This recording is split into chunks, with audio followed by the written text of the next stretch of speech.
할렐루야. 네, 새벽에 나오신 여러분들 환영하고 축복합니다. 새벽 기도 이렇게 시작한 이후에 이게 어린이가 유아실에 온 건 처음인 것 같아요. 앞으로 어린이들도 같이 오면 너무 좋을 것 같아요. 할렐루야. 네, 너무 감사하죠. 네, 이 새벽 기도 때 이 어린이들이 같이 나와서 이렇게 기도하는데 참 너무 좋아요. 아이가 나오니까 또 아빠도 따라 나오고 그래서 가족들이 새벽 제단을 쌓을 때 하나님이 너무나 기뻐하실 줄로 믿습니다. 네, 우리 좌우의 분들 한번 축복해 주시죠. 오늘도 예수 이름으로 승리합시다. 오늘도 예수 이름으로 승리합시다. 네. 자, 레위기 7장은 지금까지 쭉 구약의 5대 제사를 우리가 교체하면서 이렇게 다뤄왔는데, 오늘 주로 우리가 중심된 읽으면서 느끼는 부분은 제사장에게 돌아갈 목이 어떤 것이냐, 그것이 번제든 속건제든 화목제물이든 제사장이 먹을 수 있는 것, 그리고 제사장에게 돌아갈 목이 있다는 거죠. 왜냐하면 제사장은 구약에서 보면은 12지파에서 레위 지파가 빠지잖아요. 왜? 요셉의 아들이 둘이니까. 그렇죠? 요셉의 아들 두 아들이 두 지파를 차지하는 12아들 중에서. 그러니까 레위 지파가 이제 없죠. 레위 지파는 특별한 지파로 그런 12지파에 들지 않습니다. 그리고 가나안 땅에 들어갈 때도 레위인, 이 제사장 그룹인 레위인들에게는 기업을 주지 않아요. 너희의 기업은 뭐예요? 하나님이 너희의 기업이라는 거예요. 여호와가 저와 여러분의 기업인 줄로 믿으시길 바랍니다. 이 기업이라는 것은 재산, 뭐 이런 의미를 가져 있어요. 내가. 그러니까 우리는 하나님이 우리의 재산이라는 거예요. 그러니까 다시 말하면 우리는 재산이 있어야 먹고 살고 뭘 책임질 수 있는데, 누가 우리를 책임지느냐? 하나님이 책임지네. 하나님이. 그래서 마태복음 6장에 너희는 뭘 먹을까 마실까 입을까 염려하지 말라. 그건 이방인들이 염려하는 것이다. 너희가 구하지 않아도 하나님은 너에게 필요한 것을 다 하신다. 너희는 먼저 하나님의 나라와 그의 의를 구하라. 그리하면 이 모든 것을 너에게 더할 것이다. 그랬습니다. 그러니까 우리의 진정한 기업은 여호와 하나님인 줄로 믿습니다. 그러니까 어찌 보면 선교사 나가는 분들은 이 말씀 붙들고 나가는 거예요. 이 말씀 붙들고 어디 뭐 선교지에 무슨 재산이 있고 무슨 한국에 뭐 후원지를 얼마나 많이 만들어서. 선교사님들 보면 두 부류요. 선교 나가기 전에 다 자기가 관계가 있는 교회들 다 찾아가서 목사님들 만나고 장로님들 만나고 5만 원만 도와주세요, 10만 원만 도와주세요, 2년만 도와주면 됩니다. 여기저기 가서 이렇게. 심지어 어떤 분들은 아주 그걸 품에 가지고 다니면서 10,000원씩도 10,000원짜리도 있어. 부담스럽니까? 그 10,000원만 하셔. 월 10,000원, 월 20,000원, 월 30,000원 교인들에게도 다 만나서. 왜? 그분은 그게 자기의 기업이란 말이에요. 여기서 돈 안 거두면 저 인도에 가서 어떻게 돈을 거둬? 아프리카에 가면 누가 돈을 보내줘? 그러니까 여기서 다 만나가지고. 그러니까 교인들이 아유 그러시냐? 그럼 내가 10,000원 이래도 하겠다고. 2만 원이 하겠다. 이렇게 해서 후원을 많이 모으는 가는 분들은 또 마음이 좀 든든할 거예요. 왜? 거기 가면 굶진 않으니까. 또 한국에 1년에 한두 번씩 왔다 갔다 하면 비행기 값도 들고 병원도 와야 되고 아이들 학교도 보내야 되고 돈이 필요하죠. 돈이 필요하죠. 그러니까 돈을 많이 모으는데 어떤 분들은 그렇지 않아요. 전혀 그런 일을 안 해요. 그런 일을 안 해요. 나의 기업은 하나님이라는 하나님. 하나님이 먹이시고 하나님이 빚신다는 거예요. 그런데 그런 분들의 고백을 보면 전혀 알지 못하는 분들이 어떻게 그 후원 계좌를 알고 그걸로 돈을 보내주신다. 또 그 현지에서 하나님이 또 방법을 해결해 주시고, 이렇게 해서 하나님만을 자기의 후원자로 삼고 목회하면 선교하는 분들도 있어요.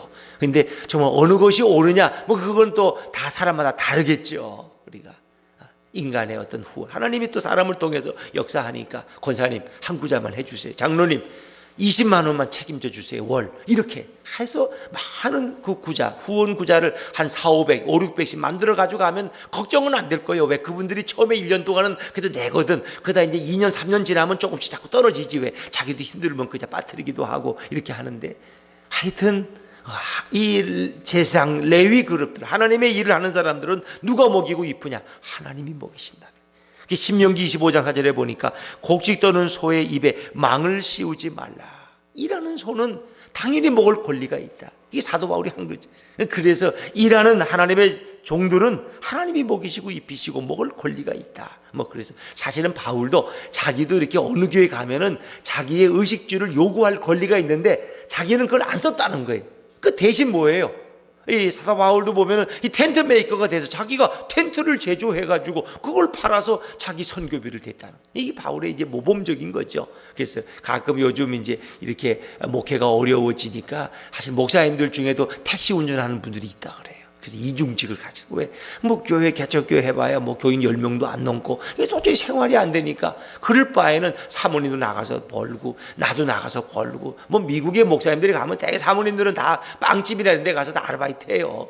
가서 다 그렇게 안 하면 슈퍼 같은 데 가서 일 안 하면 뭐 생활하기 없으니까, 교인이 없으니까 이제 그렇게 하는데, 여러분 뭐 그것은 하여튼 사도 바울로부터 그런 텐트 메이커가 이제 시작됐죠. 그러나 중요한 원칙은 하나님이 당신의 사역자들은 먹이고 입히신다. 근데 그것이 이제 누구를 통해서, 어느 집사님, 권사님, 어느 장로님을 통해서 그 일을 하는데, 그 일을 하시는 분이 누구냐? 하나님이 하신다. 하나님. 그러니까 목회자들은 누가 이렇게 도움을 줘도, 아유 집사님 고마워, 집사님이 아니면 나 목회도 못했어, 그때 나 굶어 죽었을 거야, 집사님 너무 고마워, 이렇게 하면은 이게 이제 잘못 아는 거예요. 하나님이 집사님을 통해서 나를 돕게 하셨으니 우리 하나님을 찬양합니다. 우리 예수님을 찬양합니다. 이게 맞다는 거예요.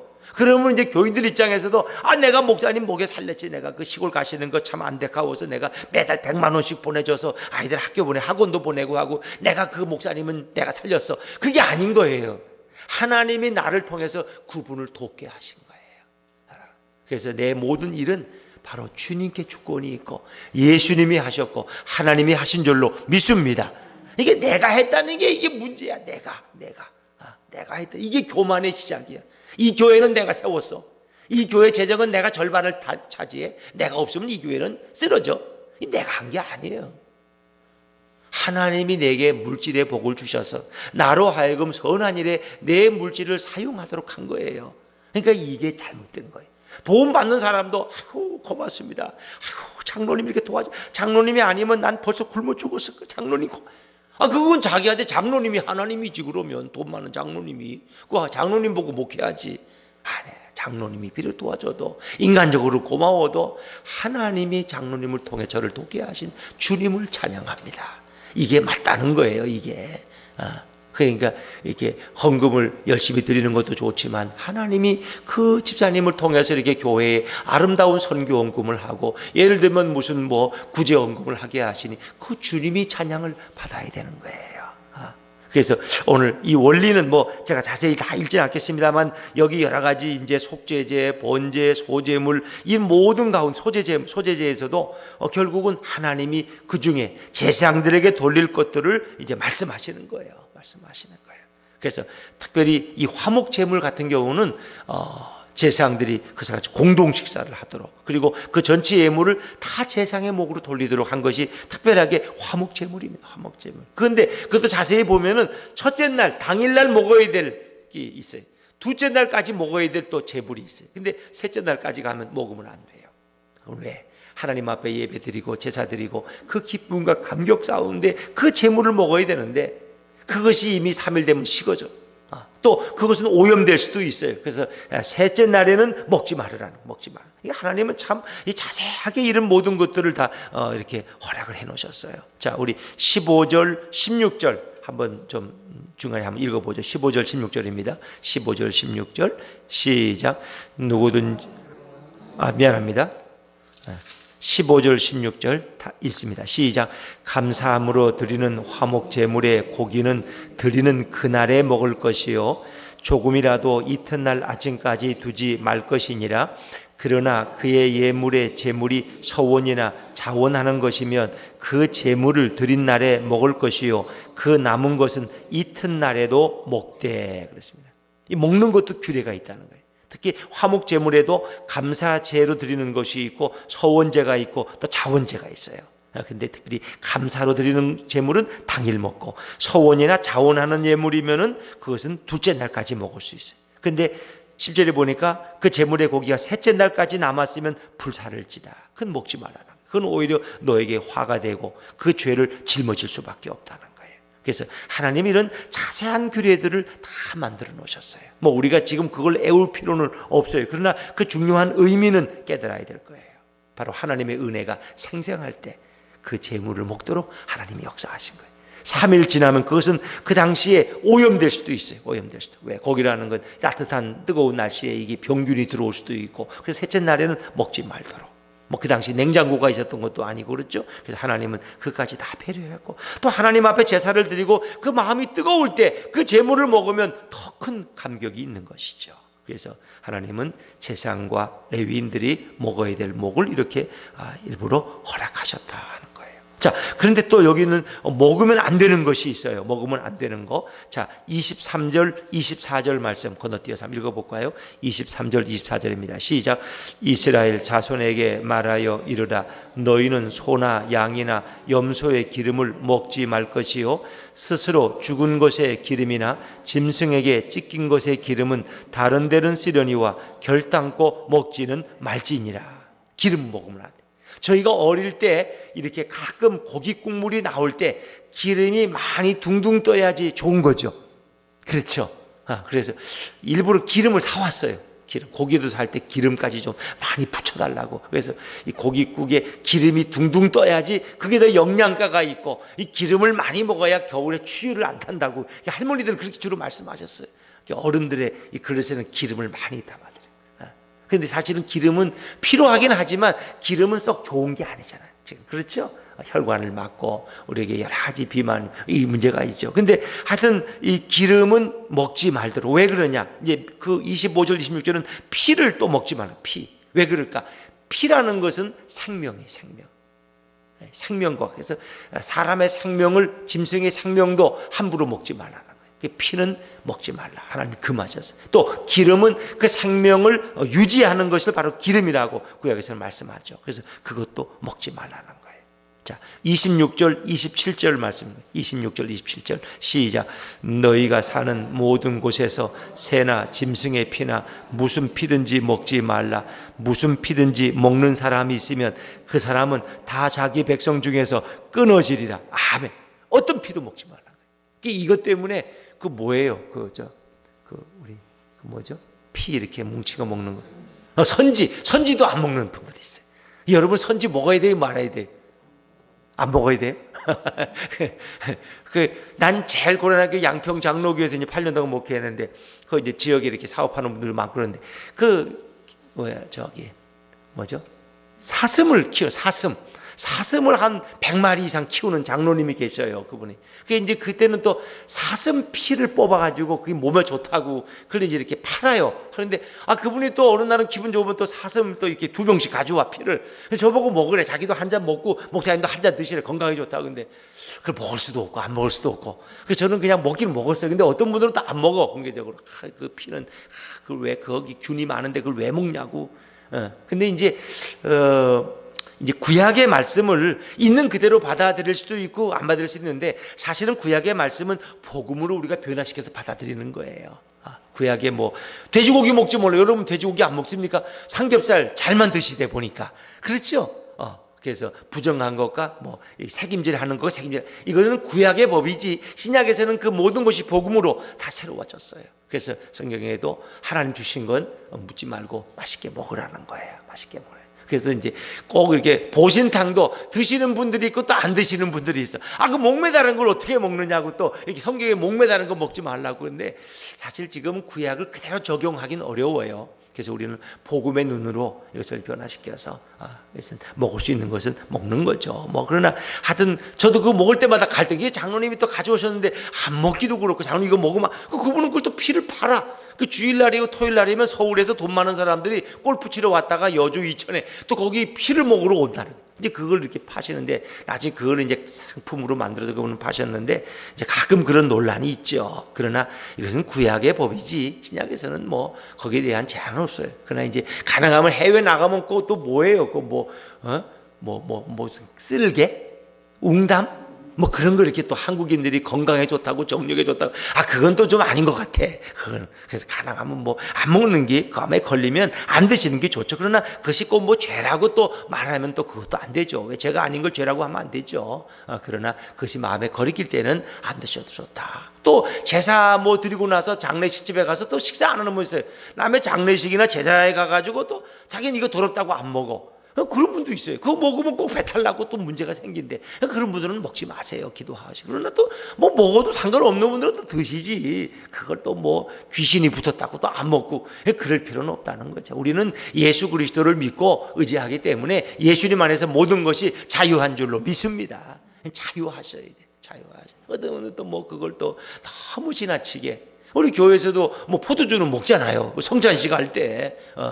뭐 너무 술 먹는 사람을 또 정지하고 그러지 마세요. 마귀 새끼라고 그러지 마세요. 그건 또 그것도 음식이에요. 그러나 그것이 도에 지나치고 그것이 건덕상 지나치면 문제가 되는 거죠. 또 그래서 우리 한국에 들어올 때 이제 이런 술이라든가 이런 담배 이런 것들은 너무 한국인들이 도박에 빠지고 술에 취해서 중독이 돼서 가정을 망치고 싸움하고 그러니까 선교사님들이 사실 성경에 없는 법을 만드는 거예요. 한국에서는 술을 못 먹는. 그래서 금주해가지고. 그러나 그 자체가 무슨 그러면 포도주도 먹을 수 성찬식 못하죠. 성찬식. 그건 아니죠. 그래서 여러분들 그것은 여러분들이 이렇게 지혜롭게 잘 받아들이시면 되고 그렇다고 뭐 술을 또 퍼놓고 그냥 이렇게 드시면 그게 신앙생활을 제대로 못하시죠. 그래서 그건 우리가 건덕상. 그러나 남을 정죄하지. 나는 안 먹어도 돼요. 그러나 술 먹는 사람을 정죄하면 그것도 또 죄가 돼. 그것도. 저 마귀 새끼라고 또 남편을 또 술 먹는다고 다 그 영혼도 주님의 품에 돌아올 영혼이거든요. 그래서 그를 위해 기도하고 정말 오죽했으면 저렇게 술을 안 드시면 잠을 못 주무실 얼마나 마음이 괴롭고 아프면 직장 생활이 힘들면 그럴까. 어디서 그 영혼을 불쌍히 여기는 그런 마음으로 우리가 다가가야지. 그걸 마귀 새끼라고 하면은 도저히 전도할 방법이 없어요. 그도 하나님의 자녀고 또 우리는 그거에 대해 또 품어줄 수 있어요. 심지어 여러분 시험 들까봐 성경에 보니까 예수님에 대해서 뭐라 그랬어요? 이 술을 즐기는 자, 포도주를 즐기는 자, 포도주를 즐기는. 왜? 예수님은 그 당시 유대인의 문화 속에서 가나에서는 포도주를 만들기도 하셨지만 또 거기서 만나는 교제하는 자리에서 포도주를 드셨거든요. 그러니까 여러분 그거를 너무 이렇게 유교의 잣대로 너무 윤리적으로만 이렇게 보시면 기독교의 본질을 잃어버릴 수 있다는 거예요. 그렇다고 뭐 제가 술을 권하는 건 아닙니다. 그걸 안 드시는 게 건덕상 좋고 100번 좋죠. 건강을 위해서도 그렇고 담배도 마찬가지고. 그러나 그것을 하는 사람을 정죄하지는 말자. 그 영혼을 위해서 기도하는 마음을 가지면 되겠죠. 그래서 이 기름과 피는 구약에서는 절대적으로 먹지 말라 하고 하나님이 금하셨다는 거 여러분 그 의미를 생각하시면 되겠습니다. 자, 그리고 이제 이런 각종의 모든 규례들 가운데 뭐 여기 또 화목 제물 중에서 또 먹어야 될 것도 설명하는데 그것도 잠깐 한번 읽고 넘어가시죠. 자, 31절 32절 말씀 읽어볼까요? 31절 32절입니다. 시작. 그 기름은 제단 위에서 불사를 것이며 가슴은 아론과 그의 자손에게 돌릴 것이며 또 너희는 그 화목 제물의 오른쪽 뒷다리를 33절 시작. 아론의 자손 중에서 화목 제물의 피와 기름을 드리는 자는 그 오른쪽 뒷다리를 자기의 소득으로 삼을 것이니라. 그래서 이런 이제 하나님이 또 화목 제물 가운데 거의 대부분은 제사장의 목으로 또 돌리는 것을 볼 수 있어요. 34절도 내가 이스라엘 자손의 화목 제물 중에서 그 흔든 가슴과 등 뒷다리를 가져다가 제사장 아론과 그의 자손에게 주었나니 이는 이스라엘 자손에게서 받을 영원한 소득이니라. 그래서 거의 화목 제물은 거의 그대로 제사장이 먹을 수 있도록 그렇게 하나님이 허락하신 것을 볼 수 있죠. 그래서 이제 이 모든 것은 하나님이 정하신 배려요 규례였다 하는 것이죠. 자, 그리고 우리 37절 보면 5가지 이제 제사가 나오는데 그 제사에 대해서는 한번 정리를 하시는 게 좋을 것 같아요. 자, 37절 38절 한번 같이 읽어보죠. 시작. 이는 번제와 소제와 속죄제와 속건제와 위임식과 화목제의 규례라.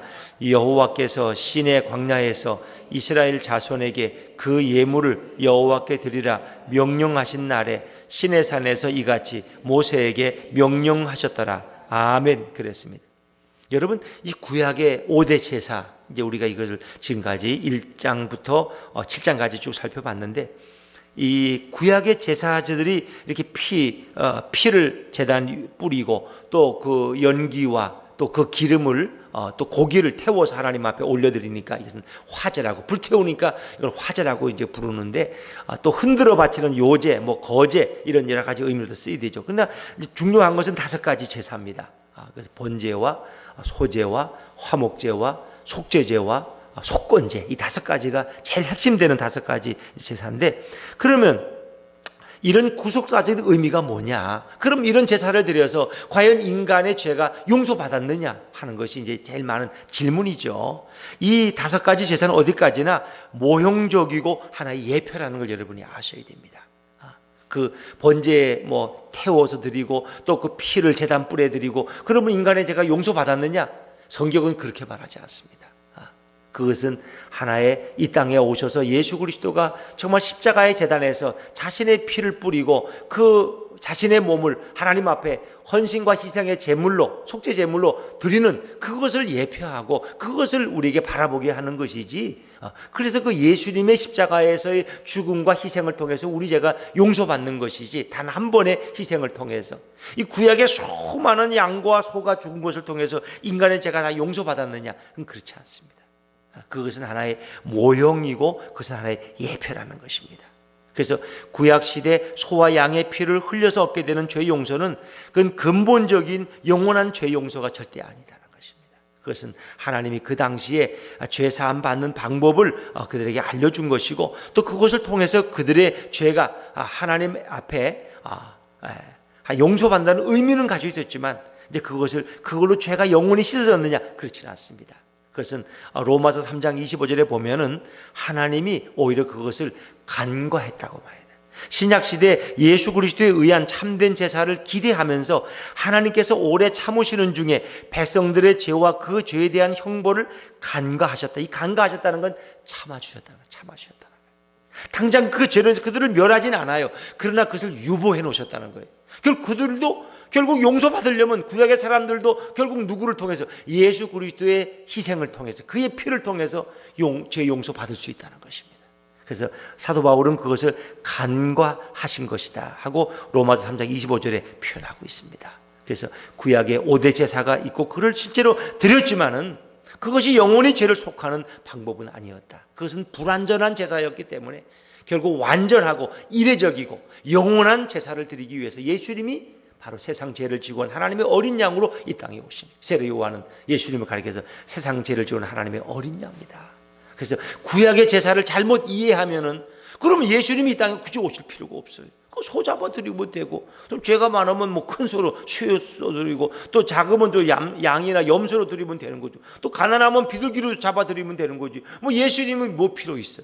이름은 그 유대교. 유대인들은 지금도 예수님을 믿지 않으니까, 그렇지요? 그들은 그런 제사를 통해서 자기들의 죄가 용서받을 수 있다고 그들은 믿어요. 그러나 우린 기독교인들, 그렇지 않들은 그렇지 않습니다. 예수님이 이 땅에 오심으로 이 모든 구약의 제사를 완성하신 분이, 율법을 완성하신 분이 누구냐? 바로 예수 그리스도예요. 그래서 성경은 오직 예수 그리스도를 가리키고 있다. 참된 죄의 용서는 구약시대의 모든 모형의 실체이신 예수 그리스도께서 십자가라는 본제단 위에 피 흘려서 영원한 희생제사를 드림으로 단번에 영원히 성취되는 것입니다.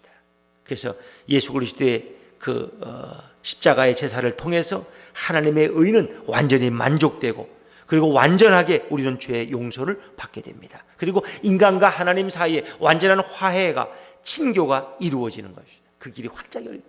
그래서 예수 그리스도의 그 죽으시는 순간에 어떻게 해요? 뭐 천둥이 울리고 구름이 하늘을 덮고, 그때 성소와 지성소를 막은 휘장이 찢어졌다는 거예요.